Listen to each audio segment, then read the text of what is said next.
cahaya, sedangkan putih adalah kehadiran. Jadi kalau hitam itu ketidakhadiran cahaya, maka satu-satunya cara untuk melawan hitam adalah menghadirkan cahaya. Dan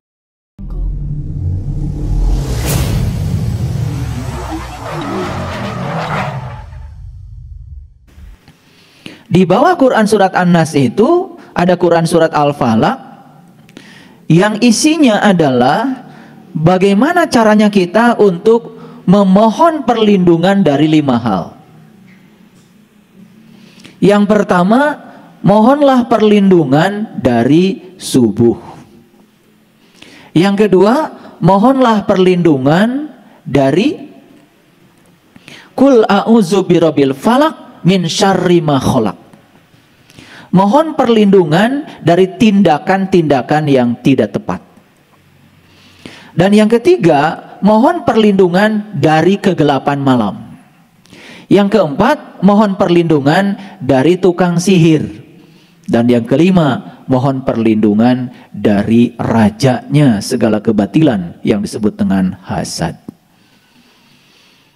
Qul a'udzu birabbil falaq min syarri ma khalaq wa min syarri ghasikin idza waqab wa min syarri nafasati fil 'uqad wa min syarri hasidin idza hasad. Pertanyaannya, mengapa kita harus memohon perlindungan dari 5 hal itu? Jadi yang pertama, mohonlah perlindungan dari subuh. Apa sih bahayanya subuh?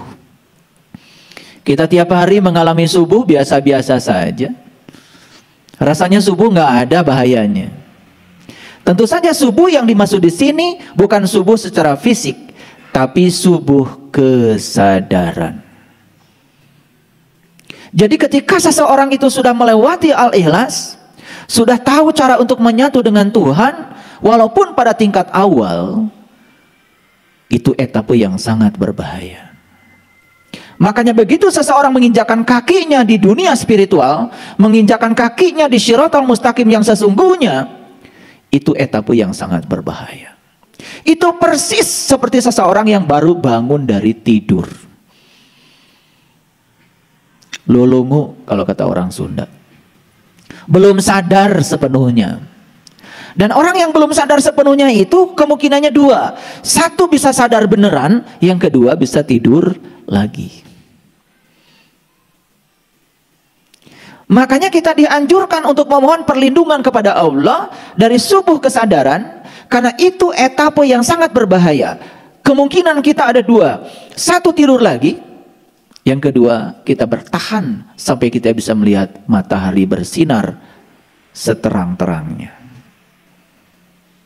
Banyak pejalan spiritual mengalami kecelakaan di subuh kesadaran.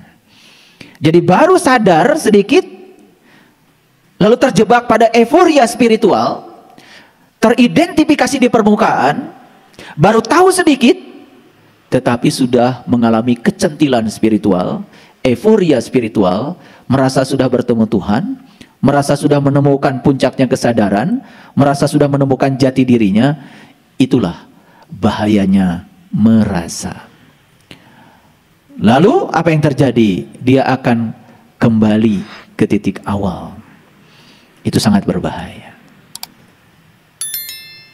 Jadi saya doakan semoga para sahabat yang sudah bangun, masih dalam keadaan sadar atau tidak sadar, atau sepenuhnya belum sepenuhnya sadar, diberi kekuatan oleh semesta untuk lanjut melakukan perjalanan sampai menemukan sang matahari yang sempurna dalam perjalanannya.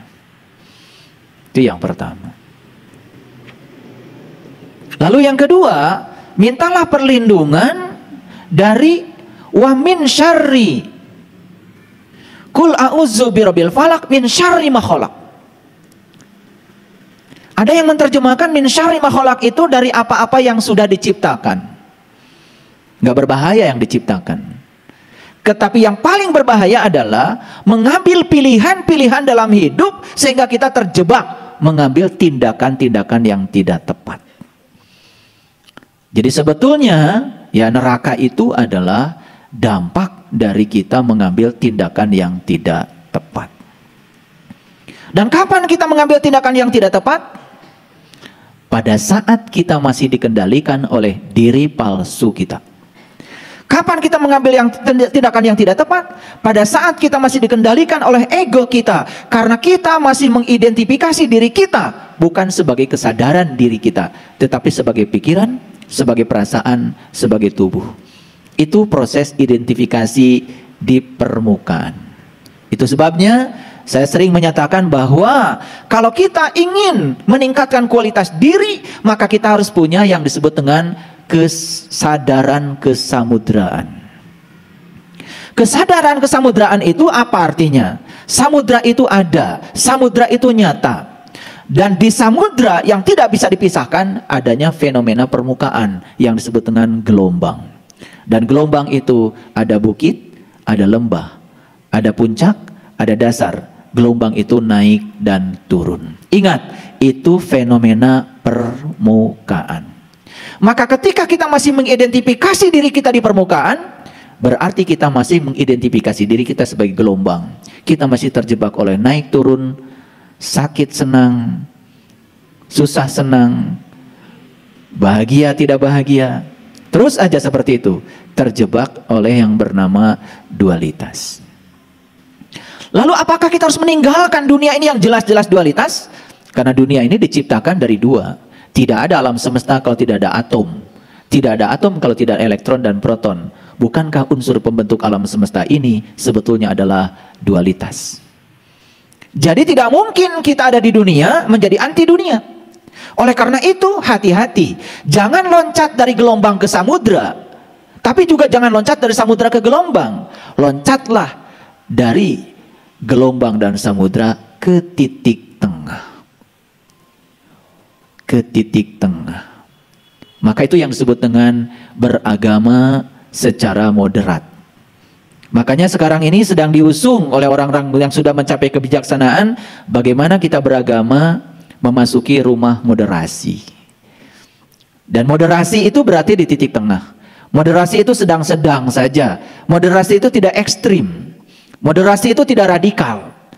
Moderasi itu mementingkan ya kepentingan orang banyak, karena sesungguhnya agama itu adalah urusan kita dengan diri kita sendiri. Jadi pameran tentang keyakinan sudah bukan saatnya lagi. Pamerkan saja dampak dari keyakinan Anda, yaitu akhlak Anda. Kalau Anda mengatakan keyakinan Anda paling benar, tunjukkan akhlak Anda paling baik. Kalau Anda mengatakan jalan Anda paling benar, tunjukkan perilaku Anda lebih menyenangkan bagi orang lain. Itu sesungguhnya yang disebut dengan prinsip-prinsip moderasi. Jadi yang kedua adalah minta perlindungan dari tindakan yang tidak tepat. Karena setiap hari mungkin saja kita mengambil pilihan-pilihan dan kita mengambil tindakan-tindakan yang tidak tepat. Banyak contohnya. Melakukan tindakan tidak tepat pada anak kita. Melakukan tindakan yang tidak tepat pada pasangan hidup kita. Melakukan tindakan yang tidak tepat di tempat pekerjaan kita. Mengambil tindakan yang tidak tepat saat mencari nafkah untuk menghidupi kehidupan kita. Banyak gak? Banyak. Dan dampak dari tindakan yang tidak tepat itu sebetulnya sangat luar biasa. Contoh sederhana. Mencari nafkah dengan cara yang tidak tepat. Yang bukan hak kita dibawa ke rumah. Dimakan oleh kita, dimakan anak kita, dimakan istri kita. Dia akan menyatu menjadi darah daging dalam tubuh anak istri kita. Apa yang terjadi? Kita sudah menyumbang di tubuhnya sesuatu yang tidak tepat. Buah dari keserakahan dan ketamakan kita dalam mencari nafkah karena kita mengambil tindakan yang tidak tepat. Dampaknya apa? Jangan salahkan kalau anak-anak kita disuruh melakukan kebaikan sulit. Karena di dalam dirinya sendiri sudah terlalu banyak akumulasi energi negatif. Buah dari yang kita berikan kepada mereka dalam bentuk makanan yang tidak terasa. Sesungguhnya di situ ada hak yang bukan hak anak-anak kita. Dampaknya sangat panjang. Nah, jadi yang kedua ini penting. Kemudian yang ketiga, kita mohon perlindungan kepada Allah dari gelapnya malam.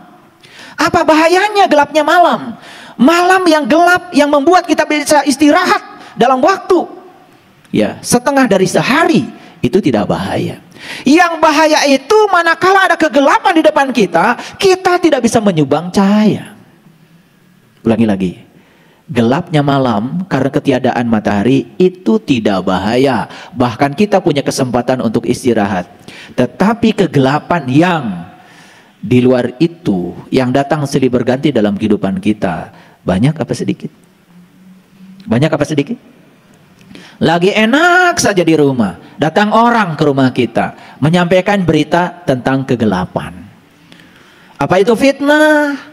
Apalagi datang ke rumahnya marah-marah, membawa kebencian. Saya kasih tahu, apa tindakan kita? Mencahayakan dia? Yang terjadi pada manusia pada umumnya bukan menghadirkan cahaya, justru menghadirkan kegelapan baru. Maka kita mohon perlindungan kepada Allah dari gelapnya malam. Kadang-kadang kita berlebihan. Ini udah malam nih, masuk rumah. Ya. Nanti kamu bisa kemasukan setan, kemasukan iblis, kemasukan jin, macam-macam. Datangnya malam akibat pergantian, ya, perputaran bumi. Karena bumi kita berputar, kadang-kadang menghadapi matahari, kadang-kadang membelakangi matahari, gak bahaya. Tetapi datangnya kemarahan, kebencian, itu kegelapan-kegelapan yang model seperti itu yang sangat berbahaya. Ayo jujur pada diri kita sendiri. Ketika kegelapan datang, apakah kita menyumbang cahaya atau menyumbang kegelapan baru? Jujur, mana yang lebih kita lakukan? Ketika ada yang tidak kita suka datang dalam hidup, apakah menolaknya atau menerimanya? Kebanyakan menolaknya. Marah, menunjukkan sikap tidak suka, menolak. Bukankah itu kegelapan? Betul? Baik, saya tanya para sahabat, apa bedanya putih dengan hitam? Ini cahaya ini warnanya putih. Apa bedanya putih dengan hitam? Hitam itu beda loh dengan hijau. Hitam itu beda dengan merah. Hitam itu beda dengan biru. Hitam itu beda dengan kuning. Merah, jingga, kuning, biru, hijau, nila, ungu, semua ada dalam spektrum pelangi. Dan di pelangi itu satu-satunya warna yang tidak ada adalah hitam. Jadi apa itu hitam? Hitam itu secara fisika adalah ketidakhadiran cahaya. Jadi hitam itu ketidakhadiran cahaya, sedangkan putih adalah kehadiran. Jadi kalau hitam itu ketidakhadiran cahaya, maka satu-satunya cara untuk melawan hitam adalah menghadirkan cahaya. Dan putih ini adalah cahaya polikromatik. Dalam cahaya putih ini ada merah, ada jingga, ada kuning, ada biru, ada nila, ada ungu, segala macam ada warna. Makanya hati-hati ketika kalian pakai baju warna putih. Kenapa putih melambangkan kesucian? Kalau orang sudah pakai baju warna putih, artinya sudah suci. Orang yang sudah suci artinya siap menerima semua warna. Maka putih disebut warna polikromatik. Ini udah pakai baju putih, malah merasa paling benar sendiri. Udah baju warna putih, malah merasa paling soleh sendiri. Udah pakai baju warna putih, malah jadi galak sama orang lain yang berbeda dengan dirinya. Itu tidak melambangkan warna putih, karena tidak ada pemahaman. Makanya umat Islam pergi haji, pergi umroh, warnanya putih. Dari rumah udah pakai baju warna putih, naik pesawat warna putih, nyampe di sana pakai kain ihram, yang laki-laki pakai juga kain warna putih. Coba tanya mereka, kenapa Anda pakai warna putih? Gak ada yang tahu. Padahal putih itu artinya kesiapan dia untuk bisa menerima segala warna. Kesiapan dia untuk bisa toleran pada semua perbedaan. Itulah putih. Beda dengan hitam. Hitam itu selalu melambangkan kejahatan. Hitam itu selalu melambangkan yang kita tidak suka. Betul? Hati-hati kalian pakai baju warna putih. Jangan cuma pakai warna saja. Bilang putih lambang kesucian, tapi tindakannya tidak suci. Karena orang yang sudah suci artinya sudah tidak ternoda, siap bisa menerima dualitas apa adanya. Harusnya kan begitu.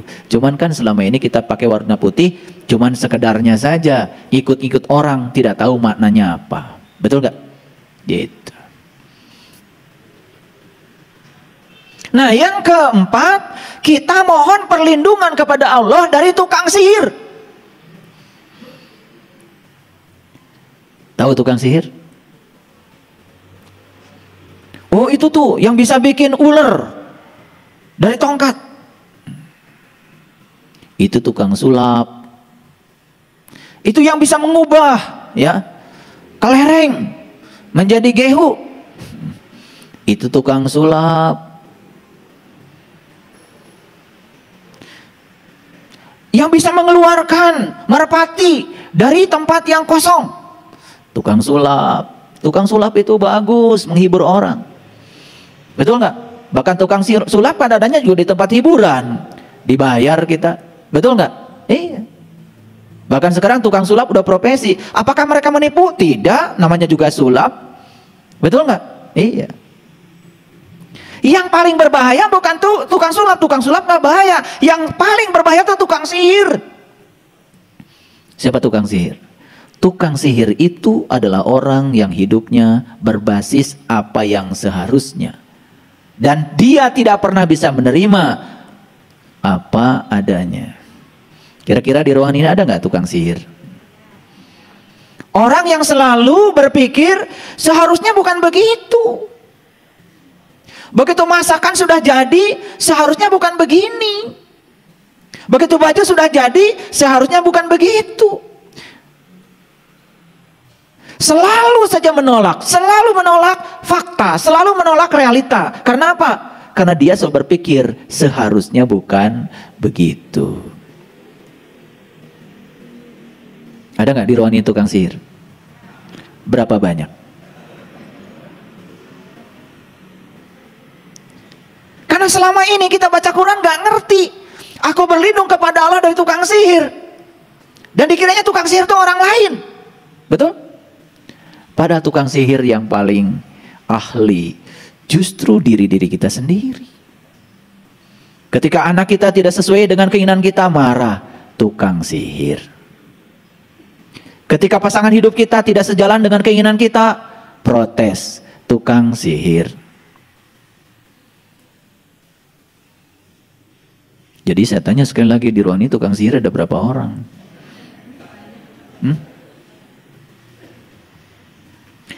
Dan yang terakhir adalah aku berlindung kepada Allah dari hasad. Karena hasad ini penyakit dari segala penyakit. Nah, lalu kenapa saya bicara ini? Satu poin saya. Kita tidak akan pernah menjadi manusia paripurna kalau 5 hal yang saya bicarakan tadi masih mendominasi karakter diri kita saat ini. 1, sadar sebentar, nggak sadarnya lama. Subuhnya cuma sebentar aja. Bangun sebentar, udah tidur lagi. 2, apapun tindakan yang diambil selalu tidak tepat. Karena diproduksi oleh diri palsu, oleh pikiran. Pikiran dibiarkan menjadi raja bagi kita. Kesadaran tidak pernah muncul. Yang ketiga, ketika ada kegelapan, malah nambah kegelapan baru. Ini di dunia pendidikan juga terjadi. Anak kita yang gelap itu titipkan sama sekolah. Di sekolah anak kita bikin kegelapan, namanya juga anak. Sebut saja nakal. Apa yang terjadi di sekolah? Dihukum. Hukuman itu kegelapan. Jadi sekolah pun sistem pendidikan yang dipercaya oleh kita akan menerangi anak kita, malah justru bikin kegelapan baru. Iya. Apa yang terjadi? Kegelapan ditambah kegelapan baru. Jadi banyak yang tidak sadar. Sistem keyakinan membangun kegelapan baru. Sistem pendidikan membangun kegelapan baru. Ada pencuri ditangkap polisi. Masuklah penjara. Di penjara terus aja dikasih tindakan-tindakan yang memberikan mereka semakin gelap. Keluar dari penjara bukan menjadi orang yang sadar. Malah jangan heran kalau banyak orang keluar dari penjara makin kambuh untuk melakukan kejahatan baru. Karena di sana mungkin saja banyak sekali tekanan-tekanan yang membuat dia semakin gelap. Betul? Kita ini perlu sadar bahwa sesungguhnya kegelapan tidak bisa dilawan dengan kegelapan, hanya dilawan dengan cahaya. Saya percaya seburuk apapun anak-anak kita, kalau mereka diberikan cinta kasih, saya yakin akan berubah. Mohon maaf ya, kalau kita punya anak tidak berubah dengan cara-cara keras, karena memang kekerasan itu kan kegelapan. Cobalah mulai mendidik mereka dengan cara-cara yang lembut, yang manusiawi. Sering-sering dipeluk deh, sering-sering dipeluk. Karena dengan sering dipeluk mereka merasa ada, mereka merasa diperhatikan. Tanpa ngomong apa-apa, anak kita pasti akan berubah. Jadi kita harus punya metode untuk menebarkan ya cahaya ke semesta ini. Setuju gak dengan saya? Oke. Baik ya. Kita lihat ya pernyataan yang pertama yang ada di layar monitor berikut ini. Karena yang tadi itu baru prolognya saja. Ini yang akan kita garap pada kesempatan saat ini. Itu sebabnya kesabaran adalah akhlak mulia yang dengannya setiap orang dapat menghalau segala rintangan. Jadi sebesar apapun rintangan yang menghadang, kalau kita punya yang disebut dengan kesabaran, semua itu akan mudah untuk diselesaikan. Itu sebabnya kalau kita masuk pada Quran, ya, itu di Quran surat Al-Baqarah, ya, ayat yang ke-45 kita lihat, ya. Wasta'inu bisyabri wassalah wa innaha lakabiratun illa alal khasiin. Jadi cara minta tolong yang paling bagus kepada Allah itu cuma dua. Satu sabar, dua sholat. Jadi sabar itu sebetulnya sebuah metode. Sholat juga suatu metode. Metode untuk minta tolong kepada Allah. Tentu saja sholat itu tingkatannya sangat beragam. Mulai tingkatan syar'i sampai tingkatan yang hakiki. Ya, sholat pada tingkatan hakiki sebetulnya bukan lagi sembahyang. Karena kalau sembahyang itu yang disembah dengan yang menyembah itu masih ada jarak. Jadi kalau dalam bahasa Arab, sholat itu sendiri artinya adalah peleburan. Sholat itu sendiri adalah penyatuan. Dari kata waslat artinya adalah peleburan. Jadi bagaimana kita bisa menjadikan sholat sebagai penolong kalau kita belum melebur, kalau kita belum menunggal, kalau kita belum bersatu. Makanya harus belajar teknik sholat yang akan mengantarkan kita sampai pada tingkatan peleburan. Itulah sesungguhnya tauhid yang sesungguhnya. Jadi kebanyakan sholat cuma di dimensi luar, dimensi kulit, tidak sampai pada dimensi peleburan. Akibatnya apa? Hanya terjebak oleh rutinitas. Akibatnya sholat yang syar'i itu menjadi beban. Aduh, belum sholat. Giliran sudah sholat, alhamdulillah sudah sholat. Jadi kalau orang-orang ini ditanya, kapan Anda merasakan nikmatnya sholat? Dan hampir semua orang mengatakan, nikmatnya sholat justru ketika sudah selesai sholat. Coba, kalian kan suka begitu. Begitu waktunya sholat, langsung ambil wudhu, kemudian sholat cepet-cepetan. Udah assalamualaikum, assalamualaikum. Alhamdulillah, tenang, sudah sholat. Kok tenangnya itu sudah sholat, bukan ketika sholat? Kok bahagianya itu setelah sholat, bukan ketika sholat? Kan aneh. Padahal Nabi Muhammad dalam sebuah hadis mengatakan, hiburannya beliau itu ketika sholat. Berarti saat sholat beliau bahagia. Ketika berhenti sholat, sedih karena berpisah. Ini kan kebalikannya kita ini, betul nggak? Makanya kita dengan Nabi Muhammad kan beda sedikit. Nabi Muhammad itu kan sedikit tidur, kalau kita sedikit-sedikit tidur. Nabi Muhammad itu sedikit marah, kalau kita sedikit-sedikit marah, kan beda sedikit. Itu yang menyebabkan kemudian sholat tidak membangun kesadaran apapun. Nah, saya kasih saran. Cobalah mencari guru yang bisa mengajarkan sholat itu sebagai metode untuk minta tolong. Karena apa? Setelah sholat itu kita akan merasakan penyatuan, kehadiran. Dan kita merasakan dengan kesadaran penuh kehadirannya. Karena dengan kehadirannya, apa sih yang tidak bisa dilakukan oleh beliau? Makanya kuncinya cuma dua, sabar dan sholat. Makanya kenapa dikatakan oleh Imam Syafi'i kalau sabar ini adalah ya kunci untuk bisa menyelesaikan segala rintangan dalam hidup. Ya. Mungkin punya pengalaman dengan ini. Nah, makanya di ayat yang ke-46 kemudian Allah menyatakan ya alladzina yadunnuna annahum mulaqu rabbihim wa annahum ilaihi rajiun. Jadi sabar dan sholat itu tidak bisa dilakukan sebagai penolong kecuali bagi orang-orang yang sudah khusyuk. Dan siapa orang yang khusyuk dalam sholatnya? Allah menyatakan orang yang sudah bertemu, alladzina yadunnuna annahum mulaqur rabbihim wa annahum ilaihi rajiun. Orang yang meyakini kalau dia akan bertemu dengan Tuhannya dan dia akan kembali kepada Tuhan. Jadi jelas, khusyuk dalam sholat berarti bisa mengingat kepada Allah. Syarat sahnya ingat cuma satu, tahu yang diingat. Bagaimana bisa ingat kepada Allah?